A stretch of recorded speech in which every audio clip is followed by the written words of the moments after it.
Hi friends, ಮತ್ತೆ ಬೆಳಗ್ಗೆಯಿಂದ ಬ್ಲಾಗ್ನ start ಮಾಡ್ತಾಯಿದ್ದೀನಿ. ಸೊ ನಮ್ಮ ಅಕ್ಕ ಮತ್ತು ನಮ್ಮಮ್ಮ ಅವರು ಹೋಗೋಣ ಅಂತೇಳಿ ರೆಡಿಯಾಗಿ ಹೊರಟಿದ್ದಾರೆ. ಸೊ ಹಿಂದಿನ ದಿನವೇ ನಾವೆಲ್ಲ ಏನೇನೆಲ್ಲ ಪರ್ಚೇಸ್ ಮಾಡಬೇಕೆಲ್ಲ ಮಾಡ್ಕೊಂಡಿದ್ವಿ. ಪ್ಲಸ್ ಎಲ್ಲ ರೆಡಿ ಮಾಡ್ಕೊಂಡಿದ್ವಿ. ಅಂದರೆ ನಾನ್ ವೆಜ್ ಮಾಡಿಸ್ತಾ ಇರೋದ್ರಿಂದ ಬೇಕಾಗಿರೋಂಥ ಕೆಲವೊಂದು ಇದೆಲ್ಲ ಶುಂಠಿ ಬೆಳ್ಳುಳ್ಳಿ ಪೇಸ್ಟು ಅದು ಇದು ಈರುಳ್ಳಿ ಇರ್ಬೋದು ಎಲ್ಲನೂ ಕಟ್ ಮಾಡಿಕೊಂಡು ಕ್ಲೀನ್ ಮಾಡಿಕೊಂಡು ನೈಟ್ ಎಲ್ಲ ಫುಲ್ ಮಾಡ್ಕೊಂಡಿದ್ವಿ. ಮತ್ತು ಹೂವೆಲ್ಲ ತಂದಿದ್ವಲ್ಲ ಅದನ್ನೆಲ್ಲ ಕಟ್ಕೊಂಡಿದ್ದೆ. ಅದನ್ನೆಲ್ಲ ವೀಡಿಯೋ ಮಾಡೋಕ್ಕಾಗಿಲ್ಲ ನನಗೆ, ಸ್ವಲ್ಪ ಮಕ್ಕಳನ್ನ ಇಟ್ಕೊಂಡು ಫುಲ್ ನೈಟು ಒಂದು ತುಂಬ ಹೊತ್ತು ನಾವು ಕೂತ್ಕೊಂಡು ನಾವುಗಳು ಮಾತ್ರನೇ ಎಲ್ಲ ಮಾಡಿ ಮುಗಿಸ್ಕೊಂಡ್ವಿ. ಅದಾದಮೇಲೆ ಇವರು ಬೆಳಗ್ಗೆ ಇವಾಗ ಹೊತ್ತಂತೆಯೇ ಎಲ್ಲ ಮನೇಲೂ ಪೂಜೆ ಎಲ್ಲ ಮುಗಿಸ್ಕೊಂಡು ನಮ್ಮ ಅಕ್ಕ ಅವರು ಕೂಡ ಹೊರಟಿದ್ದಾರೆ. ಯಾಕೆಂದ್ರೆ ನಾನು ಸ್ವಲ್ಪ ಲೇಟಾಗಿ ಹೋಗ್ತೀನಿ, ಏಕೆಂತಂದರೆ ಮಕ್ಕಳನ್ನೆಲ್ಲ ಮತ್ತೆ ನಾನು ರೆಡಿ ಮಾಡಿಕೊಂಡು ಸ್ವಲ್ಪ ಹೋಗ್ಲಿಕ್ಕೆ ಲೇಟ್ ಆಗುತ್ತೆ.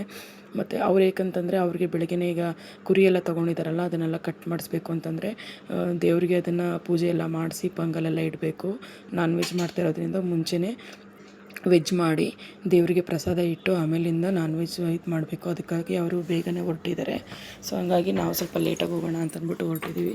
ಸೊ ಫೈನಲಾಗಿ ನಾವು ಕೂಡ ರೆಡಿಯಾಗಿ ಸ್ವಲ್ಪ ಹೊತ್ತು ಕೂತ್ಕೊಳ್ಳೋಣ. ಸ್ವಲ್ಪ ಮಳೆ ಬೇರೆ ಅವತ್ತು ಮಳೆ ಬೇರೆ ಸ್ವಲ್ಪ ಬರ್ತಾನೇ ಇತ್ತು. ಅಂದರೆ ತುಂಬ ಜೋರಂತೇನಿಲ್ಲ, ಸ್ವಲ್ಪ ನಿಧಾನಕ್ಕೊಳ್ಳೆ ಬರುತ್ತಲ್ಲ ಆ ಥರ ಬರ್ತಾನೇ ಇದೆ. ಅದೊಂದಾದರೆ ಮತ್ತು ಇವರಿಬ್ಬರನ್ನ ಕರ್ಕೊಂಡೋಗಿ ಅಲ್ಲಿ ಸ್ವಲ್ಪ ಮಧ್ಯಾಹ್ನ ಟೈಮ್ಗೆ ಊಟಕ್ಕೆ ಎಲ್ಲರನ್ನೂ ಬರೋಕ್ಕೆ ಹೇಳಿರೋದು. ಸೊ ಹಾಗಾಗಿ ಮತ್ತು ಅಲ್ಲಿ ಹೋಗಿ ಇವರಿಬ್ಬರನ್ನ ಹಿಡಿಯೋಕ್ಕೆ ಸ್ವಲ್ಪ ಕಷ್ಟ ಆಗುತ್ತೆ. ಸ್ವಲ್ಪ ಇಲ್ಲೇ ಸ್ವಲ್ಪ ಟೈಮ್ ಸ್ಪೆಂಡ್ ಮಾಡೋಣ ಅಂತಂದ್ಬಿಟ್ಟು ನಾನು ಸ್ವಲ್ಪ ಒಂದು 10 ಗಂಟೆ ಮೇಲೆ ಅಲ್ಲಿಗೆ ಹೋಗೋಣ ಅಂತಂದ್ಬಿಟ್ಟು ರೆಡಿಯಾಗಿ ಹೊರಟಿದ್ದೀವಿ. ನಾವು ಮನೆ ಬಿಟ್ವಿ. ನನ್ನ ಮಗಳು ಯಾವಾಗಲೂ ನಮ್ಮ ಗಾಡಿ ಎತ್ತಿದ ತಕ್ಷಣ ನಿದ್ದೆ ಮಾಡಿಬಿಡ್ತಾಳೆ. ಅದು ಯಾವುದೇ ಇರಲಿ, ಫಸ್ಟ್ ಎಲ್ಲೇ ಹೊರಗಡೆ ಹೋಗ್ತಾಯಿದ್ರು, ಅದು ಟ್ರೈನ್ ಇರಲಿ ಬಸ್ ಇರಲಿ ಯಾವ ಇದಕ್ಕಾದ್ರೂ ಹತ್ತಲಿ, ಫಸ್ಟು ನಿದ್ದೆ ಮಾಡಿಬಿಡ್ತಾಳೆ. ಸೊ ಹಂಗಾಗಿ ಅವಳು ನಿದ್ದೆ ಮಾಡೋದು ಸ್ವಲ್ಪ ಹೊತ್ತು. ಸೊ ಹಂಗಾಗಿ ನಾನು ಕೂಡ ಸ್ವಲ್ಪ ಹೊರಗಡೆ ಎಲ್ಲ ಮಳೆ ಬರ್ತಾ ಇದೆ. ಸ್ವಲ್ಪ ಓಕೆ, ತುಂಬ ಅಂತ ಏನು ಮಳೆ ಇಲ್ಲ. ಸ್ವಲ್ಪ ಅದಾದಮೇಲೆ ಸ್ವಲ್ಪ ಬಿಸಿಲು ಸ್ಟಾರ್ಟ್ ಆಗೋಯಿತು ನೋಡಿ. ಆಲ್ರೆಡಿ ಸ್ವಲ್ಪ ಕೆಲವೊಂದು ಏರಿಯಾದಲ್ಲಿ ಬರ್ತಾಯಿತ್ತು, ಕೆಲವೊಂದು ಏರಿಯಾದಲ್ಲಿ ಬರಲ್ಲ ಅಂತೀವಲ್ಲ. ಸೊ ಹಂಗಾಗಿ ಆ ಕಡೆ ಸೈಡ್ಗೆ ಮಳೆ ಬರ್ತಾ ಇದೆ. ಈ ಕಡೆ ಸೈಡ್ ಇದು ಬ್ಯಾಂಗ್ಳೂರು ಮೈಸೂರು ರೋಡು. ಸೊ ಈ ಲೈನಲ್ಲೇ ದೇವಸ್ಥಾನ ಇರೋದು. ಸೊ ಹಂಗಾಗಿ ಇಲ್ಲಿಗೆ ಹೋಗ್ತಾಯಿದ್ದೀವಿ. ದಂಡಿನ ಮಾರಮ್ಮ ಅಂತಂದ್ಬಿಟ್ಟು ನಮ್ಮ ತಾಯಿ ಮನೆ ದೇವರು. ಇಲ್ಲಿ ಬಂದ್ಬಿಟ್ಟು ನಮ್ಮ ಅಕ್ಕ ಹರಕೆ ಹೊತ್ಕೊಂಡಿದ್ದಾರೆ. ಸೊ ಹಂಗಾಗಿ ಅವರು ಒಂದು ತುಂಬ ವರ್ಷದಿಂದ ಹರಕೆ ಹೊತ್ಕೊಂಡಿದ್ದಂತೆ, ಅದನ್ನು ಇವಾಗ ತೀರ್ಸೋಣ ಅಂತಂದ್ಬಿಟ್ಟು ಇವಾಗ ಇದು ಮಾಡ್ತಾಯಿದ್ದಾರೆ.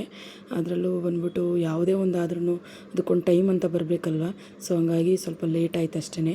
ಅದಾದಮೇಲೆ ನಾವು ಕೂಡ ದೇವಸ್ಥಾನದ ಹತ್ರ ಇನ್ನೊಂದು ಸ್ವಲ್ಪ ಇದೆ ನೋಡಿ, ದೇವಸ್ಥಾನ ಸ್ಟಾರ್ಟ್ ಆಯಿತು. ಆರೆಂಜ್ ಕಲರ್ದು ವಾಲ್ ಕಾಣಿಸ್ತಿದೆಯಲ್ಲ, ಇದೆಲ್ಲ ಅಲ್ಲಿಂದ ಇಲ್ಲಿವರೆಗೂ ದೇವಸ್ಥಾನ ಇರುತ್ತೆ. ನಮ್ಮ ತಾಯಿ ಮನೆ ದೇವರಿದು. ಇಲ್ಲಿಗೆ ನಾವು ಇವಾಗ ಅಂದರೆ 2 ವರ್ಷಕ್ಕೊಮ್ಮೆ ಹಬ್ಬ ಮಾಡ್ತಾರೆ. ಆವಾಗಾದರೂ ಹೋದಾಗೆಲ್ಲ ನಾವು ದೇವಸ್ಥಾನಕ್ಕೆ ಹೋಗಿ ದರ್ಶನ ಮಾಡ್ಕೊತೀವಿ. ಸೊ ಹಂಗಾಗಿ ಅದಾದಮೇಲೆ ನಾವು ಮಕ್ಕಳನ್ನ ಮೇಂಟೈನ್ ಮಾಡೋದು ಸ್ವಲ್ಪ ತುಂಬಾ ಹೆವಿ ಕಷ್ಟ. ಇಬ್ಬರನ್ನ ಹಿಡ್ಕೊಂಡು ಸ್ವಲ್ಪ ವೀಡಿಯೋ ಮಾಡೋದು ತುಂಬ ಕಷ್ಟ ಆಗ್ತಿತ್ತು ನನಗೆ. ಏಕೆಂದರೆ ಒಂದು ಕಡೆ ನಿಲ್ಲಲ್ಲ, ಅಲ್ಲಿ ಇಲ್ಲಿ ಹೋಗ್ತಾನೆ ಇರ್ತಾರೆ, ಒಬ್ಬರೂ ಒಂದು ಕಡೆ ನಿಲ್ಲಲ್ಲ. ಹಂಗೂ ಹಿಂಗೂ ಸ್ವಲ್ಪ ನಾನು ವೀಡಿಯೋ ಶೂಟ್ ಮಾಡ್ಕೊಂಡಿದ್ದೆ. ಆಮೇಲೆ ನಮ್ಮ ಅಕ್ಕ ಬೆಳಗ್ಗೆನೇ ಬಂದು ದೇವರಿಗೆ ಮಡ್ಲಕ್ಕೆಲ್ಲ ಕೊಟ್ಟು ಸೀರೆ ಎಲ್ಲ ಕೊಟ್ಟಿದ್ದರು. ಅದೇ ಸೀರೆನೇ ಇವಾಗ ದೇವರಿಗೆ ಉಡಿಸಿದ್ದಾರೆ. ಅದು ಸ್ವಲ್ಪ ಪಿಂಕಿಶ್ ಆಗಿ 2 ಸೀರೆ ತೊಗೊಂಡಿದ್ವಿ. ಇಲ್ಲಿ ದಂಡದ ಮರಿಗೊಂದು ಮತ್ತು ಆ ಕಡೆ ಫಸ್ಟ್ ತೋರಿಸಿದ್ವಲ್ಲ ಅದು ಮನೆ ಮಂಚಮ್ಮ ಅಂತಂದ್ಬಿಟ್ಟು ಅಲ್ಲಿ ಬಂದ್ಬಿಟ್ಟು ಹಂಗೇ ಮರಕ್ಕೆ ಹಾಕಿದ್ದಾರೆ. ಇಲ್ಲಿ ಬಂದ್ಬಿಟ್ಟು ದೇವ್ರಿಗೆ ಅಲಂಕಾರ ಎಲ್ಲ ಚೆನ್ನಾಗಿ ಮಾಡಿದರು.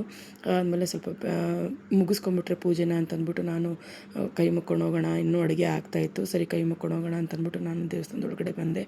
ಅವರಿಬ್ಬರು ಓಡ್ತಾನೆ ಇದ್ದಾರೆ. ನೆಮ್ಮದಿಯಾಗಿ ಒಂದು ಸ್ವಲ್ಪ ಹೊತ್ತು ಕೈ ಮುಗಿಯೋಕ್ಕೂ ಬಿಡಲ್ಲ ದೇವರಿಗೆ. ಮನೆಯಲ್ಲೂ ಅಷ್ಟೇ ನೆಮ್ಮದಿಯಾಗಿ ಪೂಜೆ ಮಾಡೋಕ್ಕಂತೂ ಬಿಡಲ್ಲ.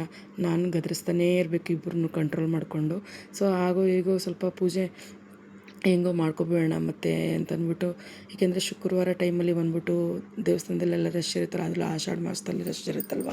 ಸೊ ಹಂಗಾಗಿ ಮುಗಿಸ್ಕೊಂಡು ಹೋಗೋಣ ಅಂತಂದ್ಬಿಟ್ಟು ಆಮೇಲಿಂದ ರೆಸ್ಟ್ ತೊಗೊಂಡ್ರಾಯ್ತು ಅಂತಂದ್ಬಿಟ್ಟು ಸ್ವಲ್ಪ ಹೊತ್ತು ಕೂತ್ಕೊಂಡು, ಯಾಕೆಂದ್ರೆ ಜನ ಬರೋಕ್ಕೆ ಸ್ಟಾರ್ಟ್ ಆಯ್ತು ಅಂದರೆ ನಾವು ಎಲ್ಲೂ ಹೋಗೋಕ್ಕಾಗಲ್ಲ. ಇವರು ಬರ್ತಾಯಿದ್ರೆ ಮಾತಾಡಿಸ್ತಾ ಕೂತ್ಕೊಂಡಿರ್ಬೇಕಲ್ಲ ಅಂತಂದ್ಬಿಟ್ಟು ನಾನೇನು ಮಾಡಿದೆ, ಬಂದ್ಬಿಟ್ಟು ಸ್ವಲ್ಪ ಹೊತ್ತು ಕೂತ್ಕೊಂಡು ಆಮೇಲಿಂದ ಇಲ್ಲಿ ಬಂದು ದೇವಸ್ಥಾನದಲ್ಲಿ ದರ್ಶನ ಮಾಡ್ಕೊಂಡು ಹೋಗೋಣ ಅಂತಂದ್ಬಿಟ್ಟು. ಸುಮಾರು ಜನ ಕೆಲವರು ಆರತಿ ಎಲ್ಲ ಎತ್ತುತ್ತಾ ಇರ್ತಾರೆ. ಯಾಕೆಂದರೆ ಮಂಗಳವಾರ ಶುಕ್ರವಾರ ಅಂದರೆ ಅಮ್ಮನಿಗೆ ವಿಶೇಷ ಅಲ್ವಾ. ಸೊ ಹಂಗಾಗಿ ಎಲ್ಲರೂ ಕೆಲವರು ಆರತಿ ದೀಪ ಎಲ್ಲ ಹೊತ್ಕೊಂಡು ತಮ್ಮ ಮರ್ಕೆಗಳು ಏನೇನಿರುತ್ತೋ ಅದನ್ನೆಲ್ಲ ಬೇಡ್ಕೊತಾ ಇರ್ತಾರೆ. ಅದಾದಮೇಲೆ ಅಲ್ಲಿಂದ ಮುಗಿಸ್ಕೊಂಡು ಇಲ್ಲಿ ಇವರು ಬಂದ್ಬಿಟ್ಟು ನಮ್ಮ ಭಾವ ಅವರು ಅಡುಗೆ ಮಾಡಿಸ್ತಾ ಇದ್ದಾರೆ. ಕೆಲವರು ಹೆಲ್ಪರ್ಸ್ ಎಲ್ಲ ಇದ್ದಾರೆ, ಅವರು ಕೂಡ ಅಲ್ಲಿ ಇಲ್ಲಿ ಬೇರೆ ಬೇರೆ ಕೆಲಸದಲ್ಲಿ ಇದು ಮಾಡ್ತಾಯಿದ್ದಾರೆ. ಅದಾದಮೇಲೆ ನಮ್ಮ ತಂಗಿ ಮಕ್ಕಳು ಕೂಡ ಅವರು ತಂಗಿ ಫ್ಯಾಮಿಲಿ ಅವರೆಲ್ಲ ಬಂದರು. ಅವರು ಒಂದು 12 ಗಂಟೆ, ಅವರು 1:30 12 ಗಂಟೆ ಒಳಗಡೆ ಅವರು ಕೂಡ ರೀಚ್ ಆದರು. ಅವರು ಅದಾದಮೇಲೆ ಯಾಕೆಂದರೆ ಅವಳು ಸ್ವಲ್ಪ ಪೂಜೆ ಸಾಮಾನೆಲ್ಲ ತರಬೇಕಿತ್ತು. ದೇವಸ್ಥಾನಕ್ಕೆ ಬಂದು ಅವಳು ಅವ್ರ ಹಸ್ಬೆಂಡ್ ಇಬ್ಬರೂ ತೊಗೊಂಡು ಬರ್ತೀವಿ ಅಂತಂದ್ಬಿಟ್ಟು ಅವರು ಸ್ವಲ್ಪ ಹೊರಗಡೆ ಹೋದರು. ಅದಾದಮೇಲೆ ಮಕ್ಕಳು ನನ್ನ ತಂಗಿ ಮಕ್ಕಳ ಜೊತೆಗೆ ಸ್ವಲ್ಪ ಆಟ ಆಡ್ತಾಯಿದ್ರು. ಹಾಗೂ ನನ್ನ ಮಗ ಅವರಿಬ್ಬರನ್ನೂ ಕೆಣಕಿ ಸ್ವಲ್ಪ ಇದು ಮಾಡಿಸ್ತಾ ಇದ್ದ, ರೋಪ್ ಹಾಕಿ ಇಬ್ರಿಗೂ ಹೊಡೆದು ಗಿಂಡಿ. ಅಯ್ಯೋ ಅವರಿಬ್ಬರನ್ನೂ ಸ್ವಲ್ಪ ತಡ್ಕೊಂಡಿದ್ರು ಅವರಿಬ್ರೂ. ಹಂಗೂ ಕಂಟ್ರೋಲ್ ಮಾಡೋಕ್ಕೆ ಅವ್ರ ಕೈಲೂ ಆಗೋಲ್ಲ. ಒಂಥರ ಆಡ್ತಾನೇ ಇರ್ತಾನೆ. ಹೆಂಗೆ ಅಂತಂದರೆ ಎಷ್ಟು ಹೇಳಿದ್ರೂ ಕೇಳೋದಿಲ್ಲ. ಅದರಲ್ಲೂ ಮನೇಲಿದ್ದರೆ ಒಂದು 50%, ಹೊರಗಡೆ ಹೋದ್ರಂತೂ ಮ್ಯಾಕ್ಸಿಮಮ್ ಅಂದರೆ ಒಂದು 100%, 110%ನೇ ಸ್ಟಾರ್ಟ್ ಮಾಡ್ತಾನೆ. ಹೊಸ್ದಾಗಿ ಜಾಗಕ್ಕೆ ಹೋದರೆ ಇಲ್ಲ ಹೊಸದಾಗಿ ಎಕ್ಸ್ಟ್ರಾ ಪರ್ಸನ್ಸ್ಗಳನ್ನ ನೋಡಿದಾಗ ಆ ಥರ ಬಿಹೇವ್ನ ಇನ್ನೂ ಜಾಸ್ತಿ ಮಾಡ್ತಾನೆ, ಗಲಾಟೆ ಮಾಡೋದನ್ನೆಲ್ಲ. ಅದಾದಮೇಲೆ ಅವರು ಕೂಡ ಪೂಜೆ ಸಾಮಾನೆಲ್ಲ ತೊಗೊಂಡು ಬಂದರು. ಸರಿ ಅಂತ ಅಂದ್ಬಿಟ್ಟು ನಮ್ಮಮ್ಮ ಅದನ್ನೆಲ್ಲ ಜೋಡಿಸಿ ಏನೇನು ಬೇಕೋ ಅದನ್ನೆಲ್ಲ ಅವರು ದೇವರಿಗೆ ಮಡ್ಲಕ್ಕಿ ಎಲ್ಲ ಪೂಜೆ ಮಾಡಿಸ್ತೀವಿ ಅಂತ ಅಂದ್ಬಿಟ್ಟು ಎಲ್ಲರೂ ಕೂಡ ಒಂದು ಸಲ ಮತ್ತು ಇನ್ನೊಂದು ಸಲ ದೇವಸ್ಥಾನಕ್ಕೆ ಹೋದೆ. ಅಲ್ಲಿ ಮತ್ತು ನಮ್ಮ ಹಂಗೆ ನಮ್ಮ ಅಡುಗೆ ಎಲ್ಲ ಆಗಿತ್ತಲ್ಲ, ಅದನ್ನೆಲ್ಲ ದೇವರಿಗೆ ಪ್ರಸಾದ ಫಸ್ಟ್ ಇಟ್ಬಿಡಬೇಕು. ನಾನ್ ವೆಜ್ ಆದ್ರೂ ಅಷ್ಟೇ, ವೆಜ್ ಆದ್ರೂ ಅಷ್ಟೇ. ಫಸ್ಟು ದೇವ್ರಿಗೆ ಊಟ ಎಲ್ಲ ತೊಗೊಬಂದ್ಬಿಟ್ಟು ಮಾಡಿರೋದೆಲ್ಲನೂ ಫಸ್ಟು ಅದನ್ನು ಎಡೆ ಇಕ್ಬಿಟ್ಟು ನಾವು ಪೂಜೆ ಮಾಡಿಸೋಣ ಅಂತ ಅಂದ್ಬಿಟ್ಟು ಬಂದಿದ್ದೀವಿ. ಎಲ್ಲರೂ ಕೂಡ ಸೇರಿದ್ದೀವಿ ಇವಾಗ ಇಲ್ಲಿ. ನೋಡಿ ನೀವೇ ನೋಡ್ತಾ ಇರಬೇಕು, ದೇವರಿಗೆ ಅಲಂಕಾರ ಮಾಡಿರೋದು ತುಂಬ ಕ್ಲಾರಿಟಿಯಾಗಿ ಕಾಣಿಸ್ತಾ ಇಲ್ಲ. ಹಂಗೂ ಸ್ವಲ್ಪ ತೆಗ್ದಿದ್ದೀನಿ, ಏಕೆಂದರೆ ಮಕ್ಕಳು ಎಲ್ಲಿ ಹೋಗ್ತಾರೆ ಎಲ್ಲಿ ಬರ್ತಾರೆ ಅನ್ನೋದನ್ನು ನೋಡ್ಕೊತಾನೇ ಇದ್ದೀನಿ. ಹಾಗಾಗಿ ಸ್ವಲ್ಪ ಕ್ಲಾರಿಟಿ ಬರ್ತಾಯಿಲ್ಲ, ಮೊಬೈಲ್ ಸರಿಯಾಗಿ ಇಟ್ಕೊಳ್ಳೋಕ್ಕಾಗಿರಲಿಲ್ಲ ನನಗೆ. ಹಂಗೂ ತೆಗ್ದಿದ್ದೀನಿ. ಚೆನ್ನಾಗಿತ್ತು, ಒಟ್ಟಲ್ಲಿ ಅಲಂಕಾರ ಎಲ್ಲ ಚೆನ್ನಾಗಿತ್ತು. ಲಾಸ್ಟ್ ಟೈಮ್ ಬಂದಿದ್ದಾಗ ಇನ್ನೂ ಒಂಥರ ನಿಲ್ಲಿಸೋ ಥರ ಅಲಂಕಾರ ಮಾಡಿದರು, ಅದು ಕೂಡ ಇನ್ನೂ ಚೆನ್ನಾಗಿತ್ತು. ಇದು ಬಂದ್ಬಿಟ್ಟು ನಮ್ಮ ತಾಯಿ ಮನೆ ದೇವರು ದಂಡಿನ ಮಾರಮ್ಮ ಅಂತಂದ್ಬಿಟ್ಟು ಯಾವಾಗಲೂ ಮಂಗಳವಾರ ಮತ್ತು ಶುಕ್ರವಾರ ವಿಶೇಷವಾಗಿ ಪೂಜೆ ಮಾಡ್ತಾನೆ ಇರ್ತಾರೆ. ನಾವು ಕೂಡ ಎಲ್ಲ ಪೂಜೆ ಎಲ್ಲ ಮುಗಿಸ್ಕೊಂಡು ತಂದಿರೋದನ್ನೆಲ್ಲ ನಮ್ಮ ತಂಗಿಯವರು ಎಲ್ಲ ತಂದಿರೋದನ್ನೆಲ್ಲ ಕೊಟ್ಟು ಪೂಜೆ ಮಾಡಿಸ್ಕೊಂಡು, ಮತ್ತು ನಮ್ಮ ಅಕ್ಕನೂ ನೋಡಿ ಅದು ಪ್ರಸಾದ ಎಲ್ಲ ಮಾಡಿರೋವಂಥದ್ದನ್ನೆಲ್ಲ ನಾನ್ ವೆಜ್ ಆದರೂ ನಾವು ಅಮ್ಮ ಅಂತಂದರೆ ನಾನ್ ವೆಜ್ಜು ಇಡ್ಬೋದು, ಆ ಥರ ಎಲ್ಲ ಏನಿಲ್ಲ. ಸೊ ನಮ್ಮ ಕಡೆ ಹಂಗಾಗಿ ನಾನ್ ವೆಜ್ ಏನೇನು ಮಾಡಿದ್ದೀವಿ ಅದನ್ನೆಲ್ಲ ತೊಗೊಬಂದು ದೇವ್ರ ಮುಂದೆ ಇಟ್ಟು ಪೂಜೆ ಮಾಡಿಸ್ತಾ ಇದ್ದೀವಿ. ಅದಾದಮೇಲೆ ತೆಂಗಿನಕಾಯಿ ಇಡೋಣ ಅಂತಂದ್ಬಿಟ್ಟು ಎಡಗಾಯಿ ಹೊಡೆಯೋಣ ಅಂತಂದ್ಬಿಟ್ಟು ನಮ್ಮ ಅಕ್ಕ ಮತ್ತು ನಮ್ಮ ರಿಲೇಷನ್ ಒಬ್ಬರು ಅವರು ಹೋಗಿ ತೆಂಗಿನಕಾಯಿ ಇಳಿ ತೆಗೆದು ಹೊಡಿತಾ ಇದ್ದಾರೆ. ಅಂದರೆ ಮಂಗಳವಾರ ಅಂದರೆ ಈ ದೇವಸ್ಥಾನದಲ್ಲಿ ಸ್ವಲ್ಪ ರಶ್ ಜಾಸ್ತಿ ಇರುತ್ತೆ ಶುಕ್ರವಾರಕ್ಕಿಂತನೂ. ಏಕೆಂತಂದರೆ ಇಲ್ಲಿ ಬರೋ ಪೂಜಾರಿಗೆ ಸ್ವಲ್ಪ ದೇವರೆಲ್ಲ ಬರುತ್ತೆ, ಹಂಗಾಗಿ ಅವರು ಇದು ಮಾಡೋಕ್ಕೋಸ್ಕರ ಇದು ಮಾಡ್ತಾರೆ. ಮತ್ತು ಮಂಗಳವಾರ ಯಾವಾಗಲೂ ಅನ್ನದಾನ ಕೂಡ ಇರುತ್ತೆ ಇಲ್ಲಿ. ನಾನು ನಾರ್ಮಲಿಗೆ ಬಂದಿರೋ ಟೈಮಲ್ಲಿ ಮಂಗಳವಾರನೇ ಬಂದಿದ್ದೀನಿ. ಸೊ ಹಂಗಾಗಿ ಇದನ್ನೆಲ್ಲ ಮುಗಿಸ್ಕೊಂಡು ನಾವು ಕೂಡ ಸ್ವಲ್ಪ ಫೋಟೋಸ್ ಎಲ್ಲ ತೊಗೊಳ್ಳೋಣ ಅಂತೇಳ್ಬಿಟ್ಟು ಸ್ವಲ್ಪ ಹೊತ್ತು ಕೂತ್ಕೊಂಡಿದ್ವಿ ಇಲ್ಲೇ. ಏಕೆಂದರೆ ಅಲ್ಲಿ ಇನ್ನೂ ಸ್ವಲ್ಪ ಜಾಸ್ತಿನೇ ಆಡ್ತಾಯಿದ್ರು, ಜನ ಎಲ್ಲ ಇದ್ದರು. ಹಾಗಾಗಿ ನಾವು ಇಲ್ಲೇ ಸ್ವಲ್ಪ ಹೊತ್ತು ಕೂತ್ಕೊಂಡು ದೇವಸ್ಥಾನದಲ್ಲಿ ಆಮೇಲಿಂದ ಹೋಗೋಣ ಅಂತ ಅಂದ್ಬಿಟ್ಟು ಸುಮ್ಮನಾದ್ವಿ. ಆಮೇಲಿಂದ ಮತ್ತೆ ಇನ್ನೇನು ಎಲ್ಲರಿಗೂ ಊಟ ಮಧ್ಯಾಹ್ನ ಬರ್ತಾಯಿತ್ತಲ್ಲ, ಆಲ್ಮೋಸ್ಟ್ ಆಲ್ರೆಡಿ 12:30 1 ಮೇಲೇ ಆಗಿಬಿಟ್ಟಿತ್ತು. ಊಟ ಎಲ್ಲ ಸ್ಟಾರ್ಟ್ ಆಯಿತು. ಅಂದರೆ ಸ್ವಲ್ಪ ಅಡುಗೆ ಆಗೋದು ಸ್ವಲ್ಪ ಲೇಟ್ ಆಯಿತು, ಏಕೆಂದರೆ ಹೆಲ್ಪರ್ಸ್ಗಳೆಲ್ಲ ಸ್ವಲ್ಪ ಸ್ಲೋ ಆಗಿ ಮಾಡ್ತಾಯಿದ್ರು ಕೆಲಸನ. ಹಂಗಾಗಿ ಸ್ವಲ್ಪ ಬೆಳಗ್ಗೆನೇ ಸ್ವಲ್ಪ ನಮ್ಮಮ್ಮ ಎಲ್ಲ ಪೂಜೆ ಮಾಡೋ ಟೈಮಲ್ಲೆಲ್ಲ ಸ್ವಲ್ಪ ಲೇಟ್ ಆಯ್ತಂತೆ, ಹಂಗಾಗಿ ಸ್ವಲ್ಪ ಲೇಟ್ ಆಯಿತು ನಮಗೂ. ಸೊ ಜನ ಎಲ್ಲ ಬಂದು ಊಟ ಎಲ್ಲ ಮಾಡಿಕೊಂಡು ಹೋದರು. ಆಲ್ಮೋಸ್ಟ್ ಎಲ್ಲರೂ ಬಂದಿದ್ದರು, ಕರೆದಿರೋರೆಲ್ಲನೂ. ಆಮೇಲೆ ನನ್ನ ಮಗ ನೋಡಿ ಆಟೋದಲ್ಲಿ, ಅಂದರೆ ಬಂದಿರೋರ್ದು ಯಾವುದೋ ಒಬ್ರದ್ದು ಆಟೋ ಅದು, ಅಲ್ಲಿ ಕೂತ್ಕೊಂಡು ನಾನು ಗಾಡಿ ಓಡಿಸ್ತೀನಿ ಅಂತಂದ್ಬಿಟ್ಟು ಸ್ವಲ್ಪ ತಲಾಟೆ ಮಾಡಿಕೊಂಡು ಅವ್ರ ಅಕ್ಕಂದಿರಿಗೆಲ್ಲ ಸ್ವಲ್ಪ ಗೇಲಿ ಮಾಡಿಕೊಂಡು ಇದನ್ನೇ ಮಾಡ್ತಾಯಿದ್ರು ಇಬ್ಬರು ಸೇರಿಕೊಂಡು. ಏನೋ ಇಬ್ಬರನ್ನು ಕಂಟ್ರೋಲ್ ಮಾಡೋಕ್ಕೆ ನನಗೂ ಸಾಕಾಯಿತು, ಅವರಿಬ್ರಿಗೂ ಸಾಕಾಯ್ತು ಅಂದ್ಬಿಟ್ಟು ಆಟೋ ಏರಿ ಕೂತ್ಕೊಂಡ್ಬಿಟ್ರು ಇಬ್ಬರೂ. ಅದಾದಮೇಲೆ ನಾವು ಬಂದವರಿಗೆಲ್ಲ ಸ್ವಲ್ಪ ಅರಿಶಿನ ಕುಂಕುಮ ಕೊಡೋಣ ಅಂತಂದ್ಬಿಟ್ಟು, ನಮ್ಮ ಕಡೆ ಎಲ್ಲ ಇದು ಪದ್ಧತಿ ಅಲ್ವಾ.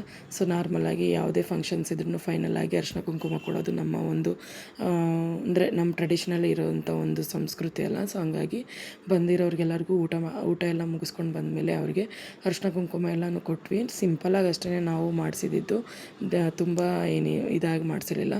ಓಕೆ ಫ್ರೆಂಡ್ಸ್, ಈ ಒಂದು ಬ್ಲಾಗ್ ನಿಮಗೆಲ್ಲರಿಗೂ ಇಷ್ಟ ಆಗಿದೆ ಅಂತ ಅಂದ್ಕೊತೀನಿ. ನಮ್ಮ ಕಡೆ ಎಲ್ಲ ಬಂದ್ಬಿಟ್ಟು ಈ ಥರ ಯಾವುದೇ ಆರಕೆಗಳಿದ್ರೂ ಕೂಡ ಇದೇ ಥರನೇ ಮಾಡ್ತಾರೆ ಎಲ್ಲ ಫ್ಯಾಮಿಲಿಗಳಲ್ಲೂ. ಅದು ಯಾವುದೇ ದೇವ್ರಿಗೆ ಹರಕೆ ಹೊತ್ಕೊಂಡಿದ್ರು ಅಷ್ಟೇ. ಎಲ್ಲ ಮುಗಿಸ್ಕೊಂಡು ಮನೆಗೆ ಬಂದಿದ್ದಾಯಿತು. ಅದಾದಮೇಲೆ ಇದ್ರ ನೆಕ್ಸ್ಟ್ ಡೇ ಬ್ಲಾಗ್. ಆ್ಯಕ್ಚುಲಿ ನಾನು ಊರಿಗೆ ಹೊರಡಬೇಕಿತ್ತು, ಸ್ವಲ್ಪ ನಾವು ಪರ್ಚೇಸಿಂಗ್ ಆವತ್ತು ಸರಿಯಾಗಿ ಮಾಡೋಕ್ಕಾಗಿರಲಿಲ್ಲ ಅಂತಂದ್ಬಿಟ್ಟು ಸ್ವಲ್ಪ ಬ್ಯಾಗು ಇದೆಲ್ಲ ತೊಗೋಬೇಕಿತ್ತು ಮಕ್ಕಳಿಗೆ, ಸ್ಲಿಪ್ಪರ್ಸ್ ಎಲ್ಲ ಅಂತಂದ್ಬಿಟ್ಟು. ಮತ್ತು ಅದರ ನೆಕ್ಸ್ಟ್ ಡೇ ಬಂದು ಅದನ್ನೆಲ್ಲ ಪರ್ಚೇಸ್ ಮಾಡಿಕೊಂಡು ನಾವು ನಮ್ಮ ಅಕ್ಕನೂ ಸ್ವಲ್ಪ ಇದು ಜ್ಯುವೆಲರಿ ಶಾಪ್ಗೆ ಹೋಗೋಣ ಹೋಗ್ಬೇಕಾದ್ರೆ ಸಿಕ್ತು ಅಷ್ಟೇ. ಹಂಗೆ ಅವಳಿಗೆ ಏನೋ ಇಷ್ಟಪಟ್ಟು ಅದೇನೋ ಒಂದೆರಡು ವಸ್ತು ತೊಗೊಂಡ್ಳು ಅವಳು ಕೂಡ. ಎಲ್ಲ ಚೆನ್ನಾಗಿತ್ತು, ರೀಸನಬಲ್ ರೇಟ್ ಇತ್ತು. ಓಕೆ ಫ್ರೆಂಡ್ಸ್, ಇದಾಗಿತ್ತು ಒಂದು ಮೈಸೂರಿನ ಬ್ಲಾಗು. ನಿಮಗೆ ನೆಕ್ಸ್ಟ್ ವಿಡಿಯೋದಲ್ಲಿ ಸಿಗ್ತೀನಿ. ಬಾಯ್.